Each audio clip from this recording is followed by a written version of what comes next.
Hello friends, welcome to invention classes. आप सभी का हार्दिक अभिनंदन। मैं दीपक जोशी आप सभी को शनि का अध्ययन करा रहा हूं। अब तक हमने पूर्व वाली क्लास के अंतर्गत दैव प्रतिचयन की विधियों के बारे में विस्तार से वर्णन किया था। दैव प्रतिचयन की लगभग 4 प्रकार की विधियां बताई गई। चारों विधियों में से हम 3 विधियों के बारे में या 2 विधियों के बारे में विस्तार अध्ययन कर चुके थे। जो प्रथम विधि हमारे सहविचार विधि थी, दूसरी विधि हमारी दैव प्रतिचयन विधि और तीसरी जो विधि हमारी चल रही है वह हमारी कौन सी बच्चों? मिश्रित प्रतिचयन विधि है। अनुसंधान या प्रतिचयन की विधियों के बारे में अध्ययन कर रहे हैं लर्निंग से विद्यार्थी। प्रतिचयन की विधियां, अध्याय वही हमारा पंचम अध्याय है। प्रतिचयन या प्रतिदर्श की विधियां कह सकते हैं हम। प्रतिचयन की विधियां, तो प्रतिचयन की विधियां के जो 3 भाग बताए गए थे, तीनों भागों में से हम तो तृतीय विधि, तीसरी विधि के बारे में पढ़ रहे हैं। इस विधि का नाम था मिश्रित प्रतिचयन या प्रतिदर्श। मिश्रित प्रतिचयन या प्रतिदर्श विधि। मिश्रित प्रतिचयन या प्रतिविधि जो थी हमारे मिक्स्ड वाली, कहने का तात्पर्य है मिक्स्ड सैंपलिंग मेथड या multi mixed sampling method. Mixed sampling जो मेथड विधि थी, इस विधि के 4 भाग बताए गए थे। प्रथम भाग था हमारा स्तरित प्रतिचयन विधि, जिस विधि के बारे में हम पूर्व वाली क्लास में अध्ययन कर चुके थे। आज का हमारा बिंदु जो रहेगा मिश्रित प्रतिचयन। जो अन्य विधियां बची हुई है 3 विधियां, उन तीनों विधियों के बारे में अध्ययन करेंगे हम। तो मिश्रित प्रतिचयन की विधियों को 4 भाग बताए गए थे। प्रथम भाग जो हमारा था, पुनः बता रहा हूं आपको नाम के लिए, स्तरित प्रतिचयन विधि,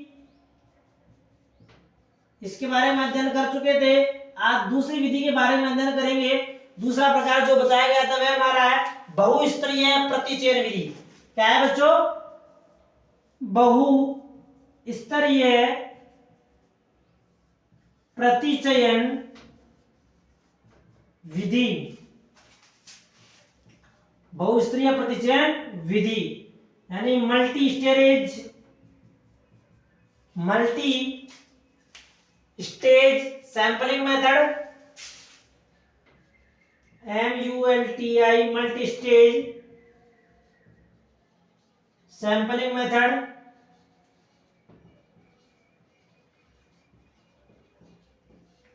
मल्टी स्टेज सैंपलिंग मेथड विधि। विधि को प्रारंभ करने से पहले आप सभी को हमारे चैनल को लाइक कीजिएगा, सब्सक्राइब कीजिएगा, बेल आइकन बटन को अवश्य दबाइएगा, ज्यादा से ज्यादा सब्सक्राइब करने का प्रयास कीजिएगा। आपका सहयोग हमारे सफलता का आधार बनेगा, कहने का तात्पर्य है, और हमारा सहयोग आपकी सफलता का आधार बनेगा। ठीक है, दोनों एक तरह से एक चैन के माध्यम जुड़े हुए हैं। बहुस्तरीय प्रतिचयन विधि क्या है? वैसे ये बहुस्तरीय प्रतिचयन विधि है। इस विधि के अंतर्गत दो तीन विधियां सम्मिलित मानी गई है, इसलिए इसका नाम बहुस्तरीय प्रतिचयन विधि कहा गया है। यानी अनेक विधियों का समावेश है इस विधि के अंतर्गत। तो वो अनेक विधियां हैं, उन विधियों के माध्यम से किस प्रकार से समूहों का प्रतिचयन दिया जाता है उसी के बारे में जानकारी प्राप्त करेंगे आज इस विधि के अंतर्गत। सभी विद्यार्थी मेरे साथ साथ लिखते रहना, समझते रहना। ठीक है, तो लिखिए, यह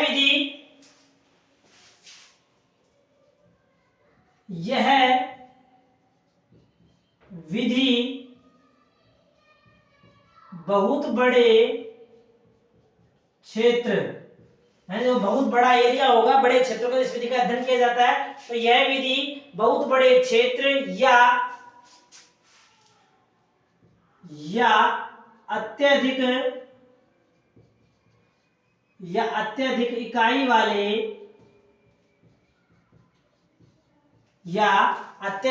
वाले समग्रों में से, जो समग्र होंगे हमारे,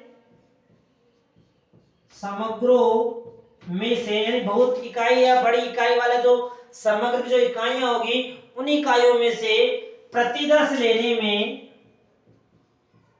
प्रतिदर्श या प्रतिदर्श लेने में जो उनके प्रतिदर्श लिए जाते हैं, प्रतिदर्श लेने में उपयुक्त रहती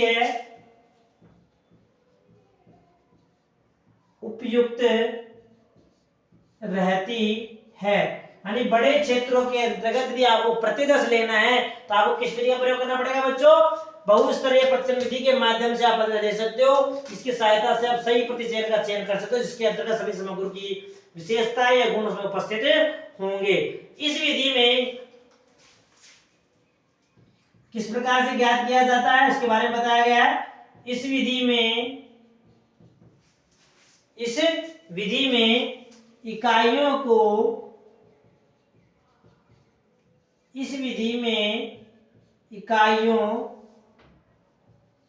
को सर्वप्रथम सबसे पहले जो स्टेप चलेगा हमारा उसी बारे में। सर्वप्रथम अनेक स्तरों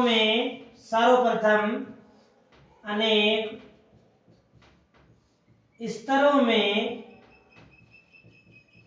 बांटा जाता है।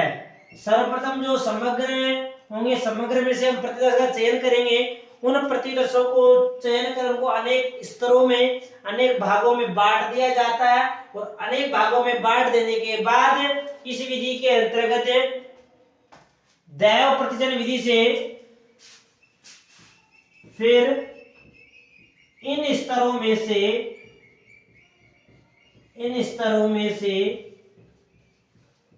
दैव प्रतिचयन विधि द्वारा दैव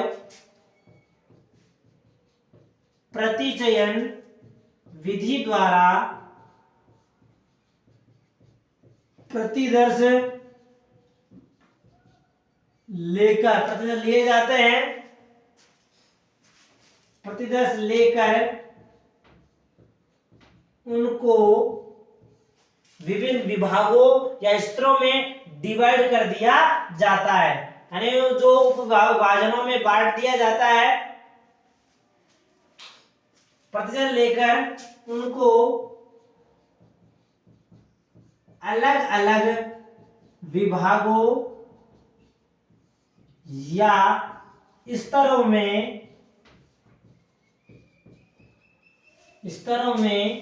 बांट दिया जाता है। अलग अलग विभागों में बांट दिया जाता है उनको। तत्पश्चात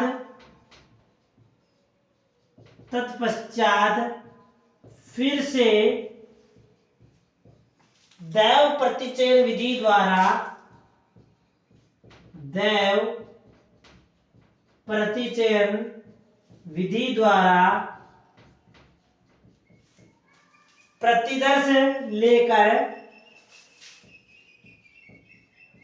प्रतिदर्श लेकर उसे उपविभाजित कर दिया जाता है। उपविभाजित कर दिया जाता है। जब तक सही प्रक्रिया या सही प्रतिदर्श नहीं आएंगे तब तक यह प्रक्रिया आगे दोहराई जाएगी। इस प्रकार यह कार्य इस प्रकार यह कार्य आगे के स्तरों तक इस प्रकार यह कार्य आगे के स्तरों तक चलता रहता है। आगे क्योंकि इस प्रकार प्रक्रिया जो होती है वह दोहराती रहती है। और इस विधि में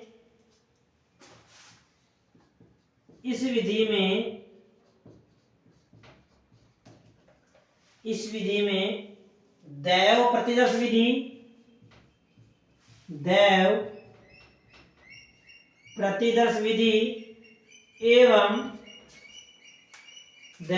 विधि एवं स्तरित प्रतिचयन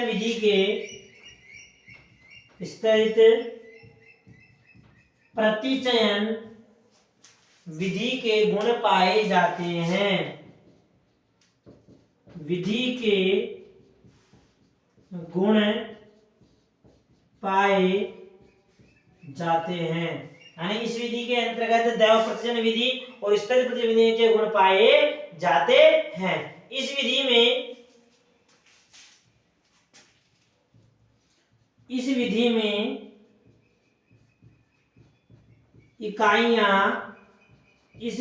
इकाइयां सीमित होने के कारण इकाइयां सीमित होने के कारण, इकाइयां सीमित है तो सीमित होने के कारण इसे सीमित दैव प्रतिचयन, इसलिए इसे सीमित दैव प्रतिचयन विधि भी कहते हैं, विधि भी कहते हैं। इसका उपनाम हो गया या इसका इस विधि का दूसरा नाम हो गया। और भारत में जिस विधि का अधिकांशतः प्रयोग किया जाता है, जो प्रतिदर्श लिए जाते हैं, आंकड़ों का जो चयन किया जाता है, उस समय इसी विधि के द्वारा प्रयोग किया जाता है। उदाहरण के लिए जैसे भारत में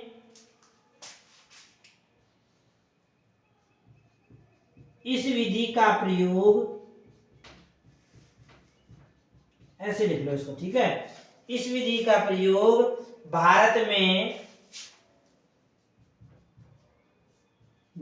में राष्ट्रीय प्रतिदर्श सर्वेक्षण संगठन, कौन सा है बच्चों, राष्ट्रीय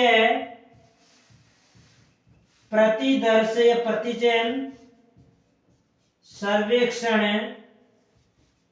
संगठन, NSSO, नेशनल सैंपलिंग सर्वेक्षण संगठन, ठीक है बच्चों। NSSO मतलब राष्ट्रीय प्रतिदर्श सर्वेक्षण संगठन अपने चक्रों में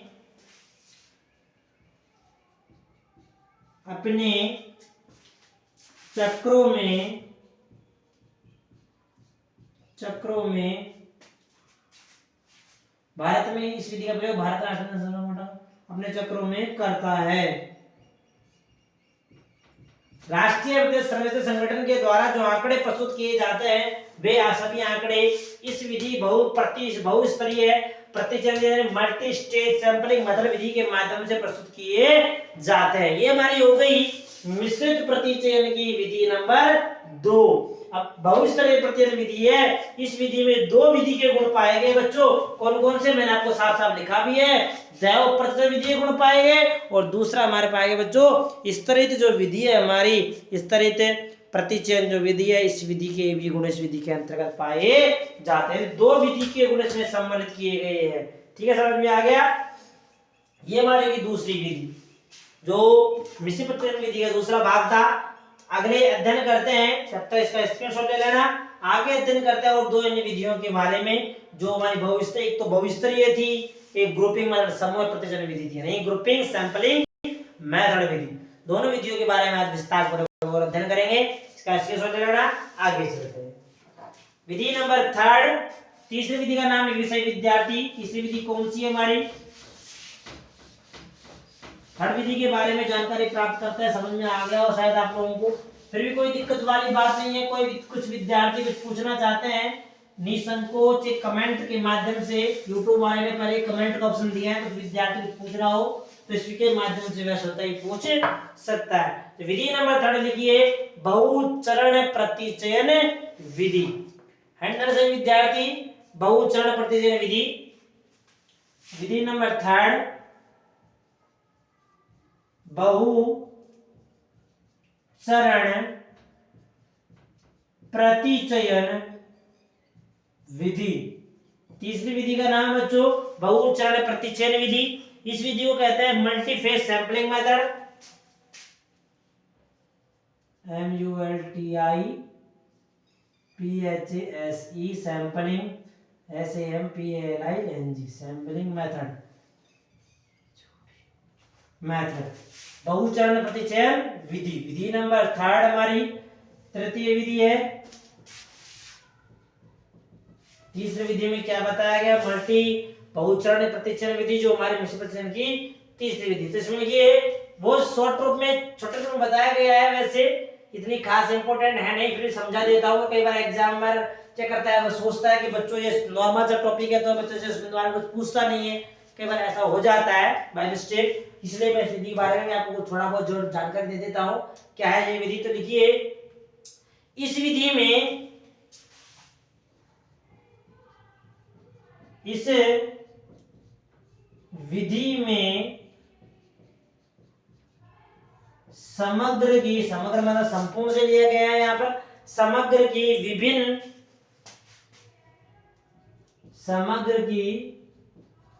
विभिन्न समस्याओं, इस विधि में समग्र की विभिन्न समस्याओं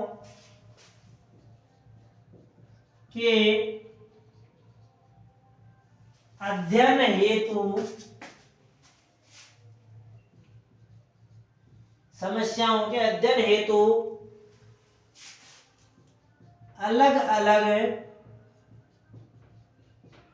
अलग अलग प्रतिदर्श न लेकर, इस विधि में समग्र की विभिन्न समस्याओं के अध्ययन हेतु अलग अलग प्रतिदर्श न लेकर एक बड़ा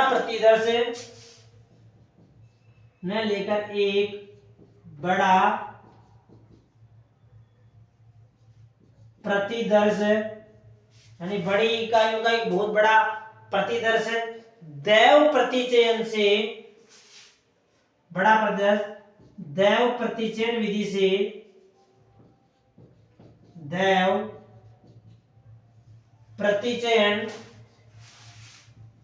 विधि से चुन लिया जाता है। यानी हमारी जो दूसरी जो विधि थी बहुस्तरीय प्रतिचयन विधि, इस विधि के अंतर्गत तो बार बार दैव प्रतिचयन विधि के माध्यम से प्रतिदर्श लिए जाते थे, जबकि इस विधि के जो बहुचरण प्रतिचयन विधि है, इसमें बार बार उनको खंडों में न बांटकर या टुकड़ों में करके एक बहुत बड़ा प्रतिदर्श दैव प्रतिचयन विधि के माध्यम से चुन लिया जाता है। फिर आवश्यकता के अनुसार तत्पश्चात अनुसंधान की आवश्यकता के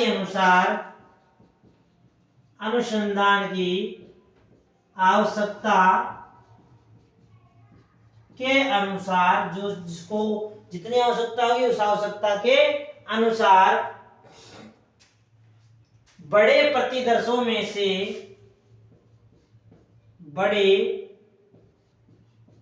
जो प्रतिदर्श लिए जा रहे हैं हमारे, तो बड़े प्रतिदर्श में से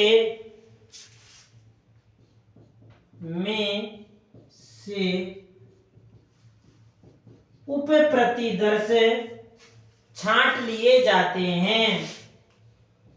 उप प्रतिदर्श छांट लिए जाते हैं। उन बड़े प्रतिदर्श पर छांट कर समस्याओं का समाधान कर लिया जाता है। फिर इन समस्याओं का अध्ययन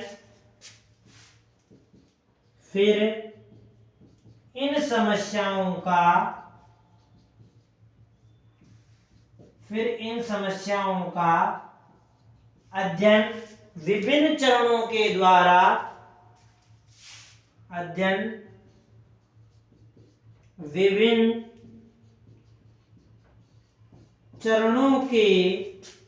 चरण मतलब स्तर कह सकते हैं, विभिन्न चरणों के द्वारा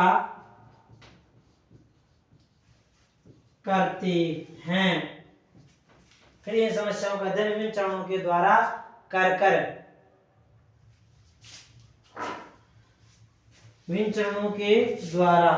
विभिन्न चरणों के द्वारा कर समस्या का समाधान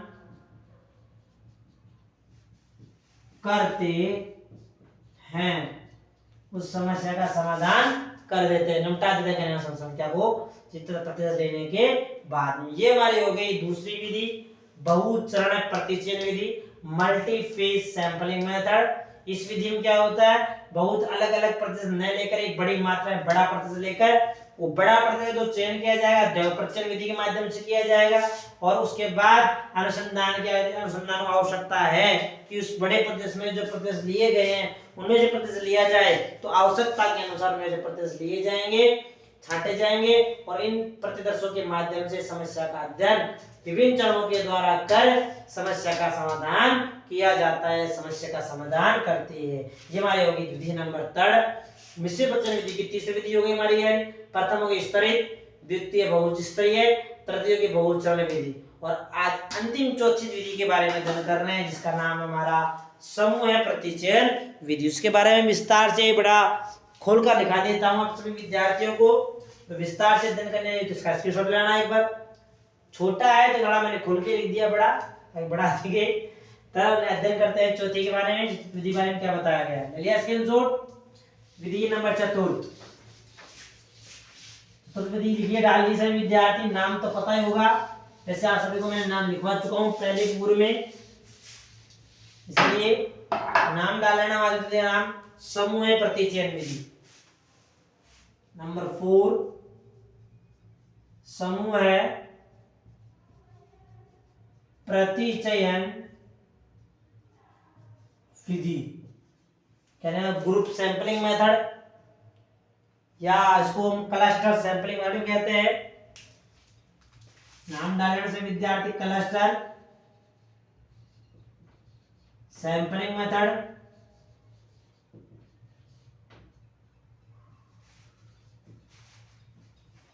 क्लस्टर सैंपलिंग मेथड विधि, समूह अर्थात समूह प्रतिचयन विधि, ग्रुपिंग के माध्यम से प्रतिदर्श लेकर प्रतिदर्श का मापन किया जाता है, उसके बारे में अध्ययन किया जाता है। इस विधि का जो अध्ययन किया जाता है ग्रुप बनाकर बड़ी इकाइयों के लिए, बड़े क्षेत्रों के अंदर इस विधि का अधिकांश से अधिकांश प्रयोग किया जाता है। अलग अलग प्रकार के किस्म निकाल कर या जांच, उनके बारे में जांच की जाती है, तो वह विधि हमारी कौन से बच्चों, समूह प्रतिचयन विधि। थोड़ा थोड़ा सा इसमें भी लिख लेते हैं क्या बताया गया है। तो लिखिए, सर्वप्रथम इस विधि में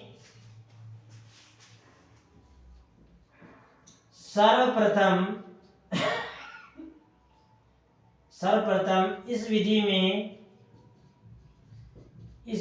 में अनुसंधान की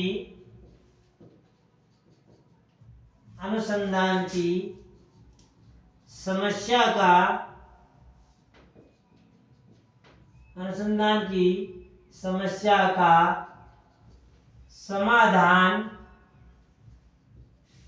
करने के लिए, इस विधि में अनुसंधान की समस्या का समाधान करने के लिए समग्र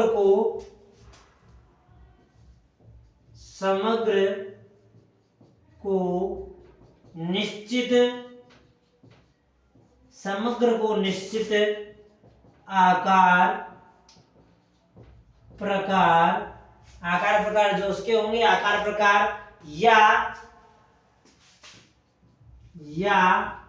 गुणों या विशेषताओं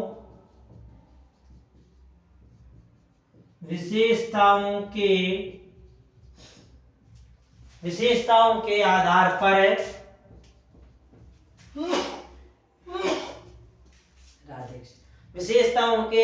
पर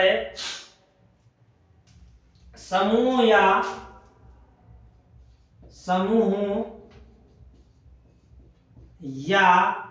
भौगोलिक क्षेत्रों के आधार पर, समूह या भौगोलिक क्षेत्रों के आधार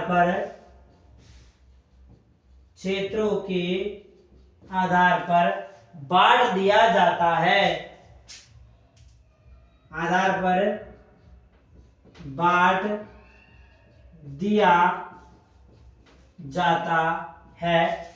फिर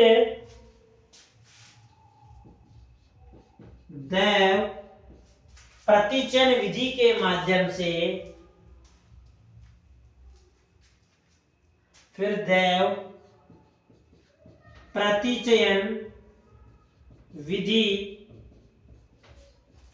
के माध्यम से इन क्षेत्रों के प्रतिदर्श ले लिए जाते हैं, के प्रतिदर्श ले लिए जाते हैं। उनका प्रतिदर्श ले लिया और प्रतिदर्श लेने के बाद इस कारण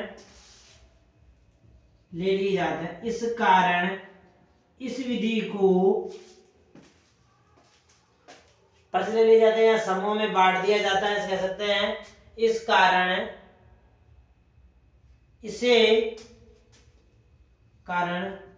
इस विधि को समूह प्रतिचयन विधि कहा जाता है। यानी क्षेत्र को भी उप क्षेत्रों के अंदर बांट दिया जाता है। इस विधि का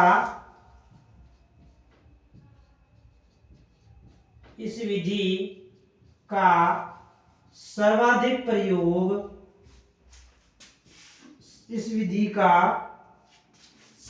प्रयोग औद्योगिक उत्पादनों में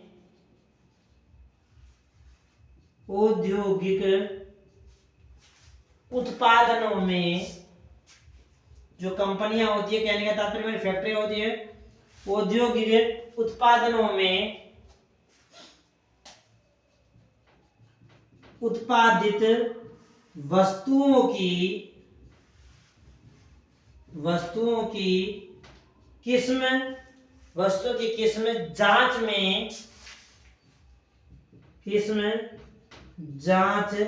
में अधिक उपयुक्त रहती है।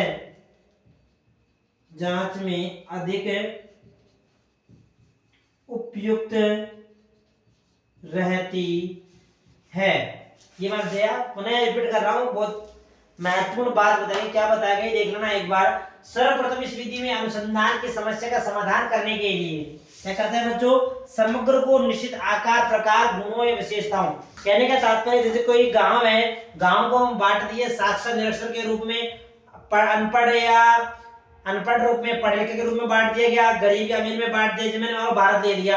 अब भारत में मैंने राजस्थान राज्य का जो अध्ययन करने जाऊंगा मैं बच्चों, उदाहरण के लिए कह सकते हैं हम यहाँ भारत अध्ययन कर रहे हैं, तो भारत के अंतर्गत हमें राजस्थान का अध्ययन करना चाहते हैं हम।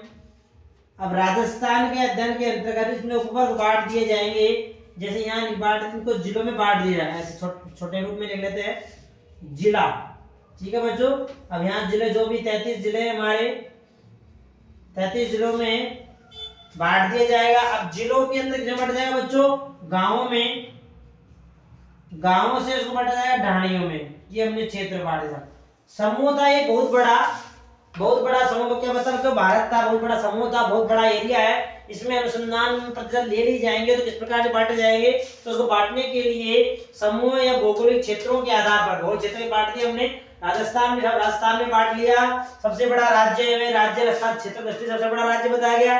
अब क्षेत्र को इसलिए सबसे बड़ा राज्य का चयन कर लिया, नंबर 1 किसमें कर लिया बच्चों, क्षेत्रफल के आधार पर कर लिया हमने। अब क्षेत्रफल के आधार पर इसका चयन कर लेने के बाद अब जिले में हम चयन करेंगे कि क्षेत्रफल के आधार पर सबसे बड़ा जिला कौन सा है, उसका चयन कर लिया जाएगा। यहाँ पर जो भी जिला होगा जनसंख्या के मामले में, किसी मामले में जिला। अब जिले में चले जाएंगे गांव में कि सबसे अधिक आबादी कौन से गांव में, किस जिले कौन से गांव में रहती है, उस गांव का चयन कर लिया गया। अब साहब जब गांव के अंदर सबसे बड़ी ढाणी किसकी है, या सबसे अधिक लोग रहते हैं, फिर ढाणी का चयन हो गया। इस प्रकार में आंकड़े ले लिए, बांट लिया, ये हमने बटा हो गया।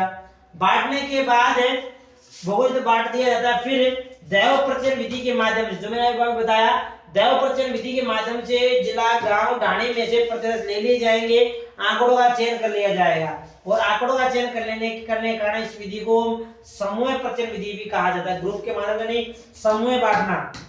ये समूह बढ़ गए, भारत से राजस्थान राज्य, राज्य से जिला बन गया, जिला से गांव हो गया, गांव से हमारी ढाणियां हो गई।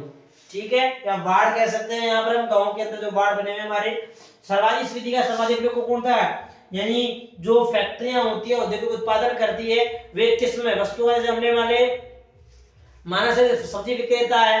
अब सब्जी विक्रेता में आप जैसे सब्जी लेके आते हो, ग्रामीण अंचल का उदाहरण, जैसे उदाहरण के लिए ऐसे कह सकते हैं आप सब्जी लेके आते हो, ठीक है, सब्जी एक साथ लेके आते हैं थोक भाव में, इसमें लेके आते हैं बच्चों, थोक भाव में सब्जी लेके आते हैं, राइट बात मेरी। अब थोक भाव में सब्जी आती है और मिक्सर आती है, ये कैरेट है, ये हमारे टोकरी है, इस टोकरी के अंदर फल रखे हुए हैं, क्या रखे हैं बच्चों, टोकरी में फल रखे हुए हैं। अब इन फलों के अंदर खराब फल भी है और अच्छे फल भी है, तो दैव प्रचयन विधि के माध्यम से खराब फल और सही फलों का चयन कर लिया जाएगा। अब खराब में पूर्ण खराब होते हैं, इसमें तो सही सही है, पूर्ण सही, जो लॉन्ग टर्म के अवधि के लिए चलते हैं। इस प्रकार से ग्रुप बहुत बड़े ग्रुप में से कुछ इकाइयां छांट ली जाती है, प्रतिशत ले लिए जाते हैं, और इस प्रकार जो प्रतिशत लिए जाता है वह विधि कौन सी है बच्चों, हमारी समूह प्रतिजन विधि कहलाती है। समझ में आ गया शायद, ज्यादा आशा करता हूं आप अपने विद्यार्थियों को। ये हमारी ग्रुपिंग क्लस्टर सैंपलिंग मेथड विधि कहलाती है।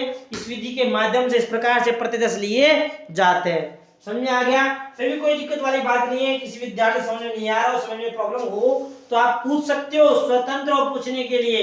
आप जितना अधिक पूछोगे आपको उतनी नॉलेज प्राप्त होगी, इसलिए कक्षा में, विद्यालय में, ऑनलाइन क्लासों के अंतर्गत पूछने का या यूट्यूब क्लासेस के अंतर्गत पूछने का अधिक से अधिकतम प्रयास कीजिएगा कि आज आप पूछोगे तो आपको भविष्य में सफलता अवश्य मिलेगी। ये हमारा थॉट्स कह सकते हैं, आपका विचार कह सकते हैं। जितना अधिक पूछोगे उतनी नॉलेज आपको बढ़ेगी। ठीक है, आज के लिए इतना ही, शेष पढ़ेंगे हम अगले क्लास के अंतर्गत। हमारा बिंदु खत्म हो चुका है, इसका स्क्रीनशॉट ले लेना।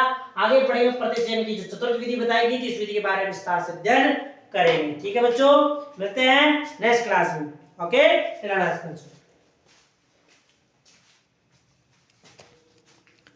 हो गया, ठीक, बेस्ट ऑफ लक।